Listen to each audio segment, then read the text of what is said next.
Welcome back, everybody, to this week's episode of the JSS podcast. I am your host, Finance Bro Byron Enriquez, the casual executive. Um, it's been an interesting week.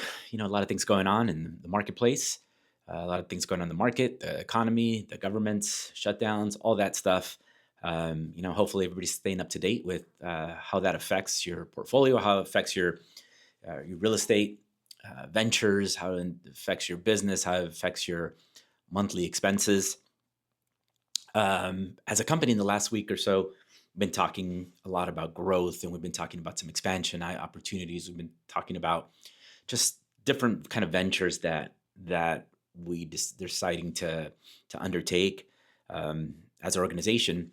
So it got me thinking, and I was like, okay, it's something that I think applies to really everyone in this space and everybody who's looking to build their portfolio, but is looking to grow. And it's how do you grow? How do you expand?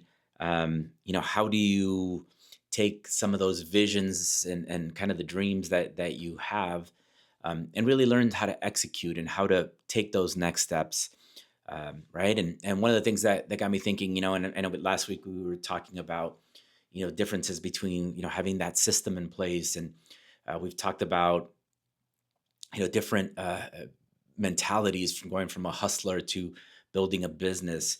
So kind of want to expand on that a little bit, today. And one of the things that, again, people always talk about, market timing, having access to capital, whether it be your own, some debt, partners, investors, deal flow.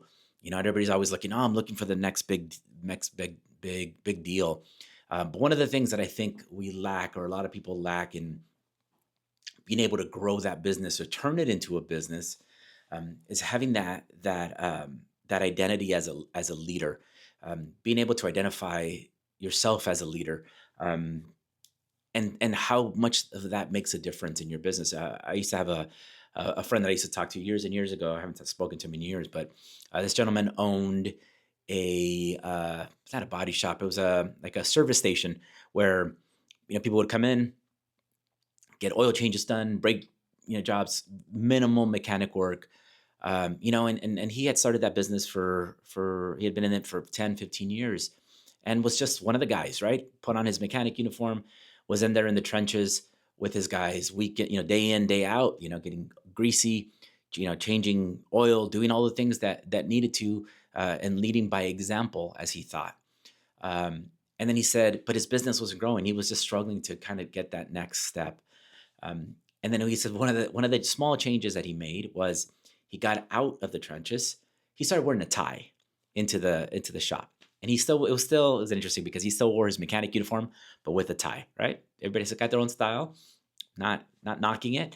But he said that helped him change the mentality of being one of the guys to being to being the leader and the owner of the shop. He said he was he was able to see tangible growth in his business because of that shift in mindset from being one of the guys to being a leader. He was able to lead. He was able to take time to look for opportunities and growth, being able to analyze his numbers, being able to know his budgets, know his KPIs, know the things that would grow his business. He had proven himself to be one of the guys, right? He didn't need to be getting his hands dirty every single day anymore. He needed to show himself as a leader, not only to himself, but to his team, so people can follow, right? And he made that one small change, and he says his business grew, by multiples, over the next few years. And just that one small change made a big difference for him, right? So it gets me thinking, right? And it's in every business we have somebody who's a visionary. We have somebody has the vision, the rainmaker, if you will, right? I used to have a business partner, and that was one of the things. He goes, you know what? I just make it rain. I just make it rain. And that's great, right? You need to have the vision. You need to have those dreams, and you need to have, that pie in the sky. This is what we want to accomplish. But the flip side of that is you need to have what I've always called the operator, right? The person who makes stuff happen, right? You can have all the visions and all the dreams and all the grandiose ideas, but if you don't have the either yourself or somebody that will be able to take those step by steps, take that vision and create a plan of execution for it, plan of attack, you're never going to get anywhere. And it's just that's one of the things that when I've done consulting and I've done speaking to different business owners in all walks of life, right? All kinds of businesses, from restaurants to the movie business, movie industry, production companies, mortgage companies, credit unions, just anybody that I've done some work for in consulting or just in conversations. You do have those people who like to drive the train and like to say, hey, look, we want to buy 100 investment properties, we want to buy an apartment building, we want to buy a hotel, we want to flip a property, all the stuff that people say they want to do. And then you see the reality of how many people actually do it and execute, right? Um, and that follow up, that execution step is what's missing, And so today I'm going to talking to those who've started their journey on real estate investing or any business for that matter, but we'll focus a little bit more on the real estate investing. They've bought a property or two, maybe flip the property, maybe have an investment property with rental, and they're looking to scale. They're looking to how do I take that and make that into a business, right? And it's being able to identify that vision, but it's like, now how do we put it into play, right? How do we take those next steps? And some of it is the boring part, right? That people always talk about, that people don't like to talk about. Sorry, that people just don't like to think about, right? It's those spreadsheets, it's the budgeting, and it's the magical word that everybody hates, those budgets. It's creating that roadmap of those next steps, right? There's visionaries, and you need that in this business and all businesses, right? You have guys like Elon Musk who are just coming up with these just out of the box, just mind-blowing ideas, right? But then you also have, and that's, you can be successful in that aspect of it, right? But you also need that Warren Buffett type guy who's just an operator, who's just, he knows his numbers and he knows what he's trying to accomplish, takes the emotion out of it. I'm going to do this. I'm going to buy, I'm going to sell, I'm going to get in, get out, do what I need to do to make money. Most new investors or people getting into any business are visionaries, right? They have that dream of owning investment properties, of owning fourplex, of owning something, to build wealth. Right. And they're running around hunting deals or looking for opportunities. They're talking to people. They're even doing research and talking to lenders and doing all those stuff. And they're dreaming, right? And they have great dreams and great aspirations. And then they just don't execute, right? Either there's the fear, there's the lack of know-how, lack of, I don't know, just opportunities that come up, and they're maybe gun shy, and there's people who don't take those next steps, right? So it's knowing that, and sometimes realizing that about yourself, bringing people on board that can help you with those next steps, seeing your weaknesses, seeing those weaknesses as an opportunity to partner with someone, or learning how to do it yourself, right? You do need to have those visions about, hey, we want to expand into short-term rentals, maybe some Airbnbs. We're going to look into maybe building a house from the ground up, looking at all those opportunities, shift marketplaces, go to a different state, look for rentals with Section 8 housing, all those things. Those are great visions, right? But then you still need that operator that says, okay, if we're going to do that, do we need a property manager? Do we know how to underwrite a multifamily deal? Do we know how to underwrite to our exits? Do we know what our exit plan is? If we have to redo rehabs, what are we going to do? Who are we going to hire? Do we know the right people? Do we need a designer? Do we need somebody to stage the properties? Do we have the liquidity for that? Right. So you need that both sides of that coin to be successful in growing a business, right? You need that operator that's going to be able to help you create that infrastructure, create the stopgaps, be able to create the LLC, and you need tax issues. You need to have an operating agreement, and you need to have things done in order, right? So you need a little bit of both of that. Somebody who's going to create the reports, start those vendor relationships even before you found your property. It's not, I can't tell you how many times I have somebody who, oh yeah, you know what? I'm gonna buy this property.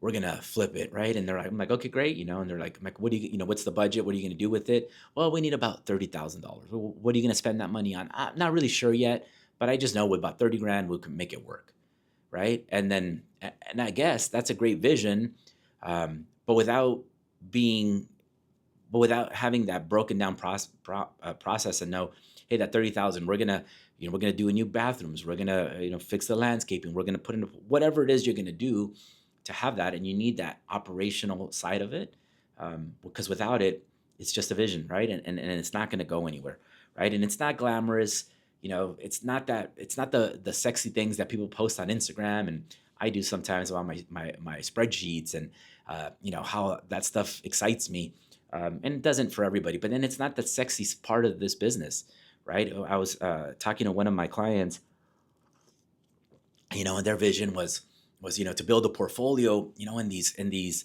beach towns, and have these amazing Airbnbs that rent out for top dollar and this and that, and that's great.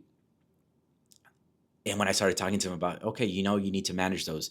You need, obviously you're going to spend a lot more money in buying those properties because you need it to be close to the beach or close to, events or venues or things of that. And then when you start kind of getting into all of that, he's like, the client was like, well, I don't have that time. I have a full-time job and I don't have that time to run that. I was like, okay, well, then maybe that's not the way to do it, right? Either bring on an operator who will do that for you, or be able to look at something that's less sexy, right? And one of the things that I've always told people, somebody I met very early on in my career, and it was it was somebody I did business with, but it was his dad. His dad had made a ton of money, has just, I mean, hundreds of millions of dollars, because he bought the not sexy properties. He was buying them in just the most rundown, rough parts of town, all cities, and he was just buying up these properties when we were in a recession, right? And he was just buying these properties that nobody wanted because they thought, oh, who wants that? It's a it's a crack house, or maybe not a crack house, but they weren't sexy, and he just amassed a huge portfolio. And I think when I spoke to him, he had somewhere about 150, 250, single families and different apartment buildings that he had amassed over a 15, 20-year career. And it was not, and none of it was sexy. None of it was that diamond that people were like, oh yeah, I get to show this off to people. And yeah, it's great. But if you're looking to build wealth, right, there's opportunities in everything, right? So that's all that to be said is you have to focus on the operational side, focus on the stuff that's not sexy, right? Because those are the stuff that build a business. Those are the things that are going to help you scale, be able to multiply, right? One of the things that I work with a lot is investment groups that are looking to buy apartment buildings, retail, shopping centers. They're looking to buy hotels, different things. And these developer guys that I speak to, are putting the project together. They're raising money from investors to fund parts of the deal, to bring on debt, and that's where I come in, and I would give them financing for part of of their capital stack and part of what they're trying to accomplish in that project. But these guys, their reputation is what sells the deal, right? They have a reputation of, we've done this before. We've done project A where we've taken this and brought a multiple on your return, on your income, on your investment. You have a return on your investment. So these guys have these track records, right? It's not sexy, when you look at it, right? Because these are the operators. These are the guys that get roll up their sleeves, and they're the ones who know, and they're like, okay, I can bring my capital partners with some debt to bring in here. I can bring on some big investors to write some big checks. We can go out and find the project, and they're out there hustling. They're out there sourcing the projects, and then putting all the pieces together, right? And those guys are operators. Those are the guys that learn how to scale. And I've been with some of these guys where I helped them finance their first investment project in LA and somewhere, and they did a flip, and made $20,000-$30,000 profit. And one of these guys that I know is now he's buying big commercial buildings. I think I was just talking to him, and he bought with some partners, but he has a big think it's 25-story commercial building in Arizona now, right? He's leveled up significantly. He's done fix and flips. He's done ground up construction. He's done the Airbnbs. And I've followed him and I've talked to him throughout the stages where he's, and this guy's, he's an operator. He knows what to do. He knows his numbers. He knows where to buy his material. He knows where to source his labor. He knows where to, he brings in a designer. All the things that he needs. Again, not the sexy part, but he does it, and he knows how to systemize it. He knows how to, execute on these things, right? And that's something, again, things that make the difference between being able to take yourself from a hobby investor to a business, right? How do I take it from, I want to buy an investment property where you're out there, mowing the lawn every weekend. They have an issue with the plumbing, the toilet's clogged. They're calling you and you're showing up to fix it yourself. Where take that and you scale it to, I have 15 doors. I have a management company that's operating them, who's managing them, collecting payments, and I just get my check at the end of the month, right? It's how do you take those next steps, and how do you, and it really is, it really comes down to a mindset change, right? If you see yourself as this is a professional business that I want to execute, you tend to lean into it and you start doing things the right way, right? You form your LLC, you get your business accounts, you do the tax write-offs, all the things that come with a business. If it's, hey, I own an investment property and you're, one of the things that I always tell people, it's you got investment properties and you're collecting rent in cash. That's first mistake, right? And there's those little things that break down the difference between a professional and for lack of a better word, a hobby investor, right? It's having that discipline to be able to do all those things that the hobby investor isn't doing. Look, analyzing the projects, analyzing the numbers, your exit strategies, all the things that come into play where having your debt in place, having interest, all the stuff, knowing the market, knowing the things that affect your business, right? Those are the guys that make a big difference. Those are the guys that I've seen be really, really successful in this and in any business for that matter, right? I can even put that in like to loan officers and real estate agents, right? The guys that do really well is the guys who approach this as a business. And it's not just a job where I'm clocking in for a couple hours, I get a deal or two, and I'm done. The realtors, that are growing. They're doing social media, they're doing all the marketing, they're doing all the things that are needed to grow. Right now in real estate, it's a big trend is growing teams and building teams and hiring and being able to recruit. Same with lending. Building a sales team.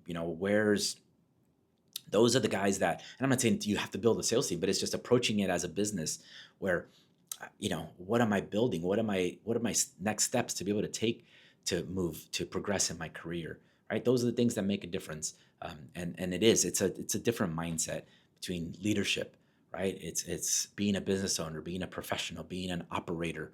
Those are the things that will set you apart and help you have a successful career in real estate, in finance, in investing, and all those things that pour into that. So anyway, that's all I want to talk about today. Appreciate your time. Again, we're here. We like to share our knowledge, our experience.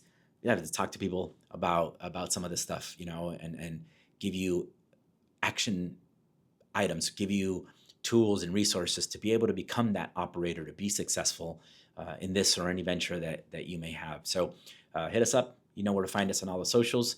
Appreciate your time, and thank you.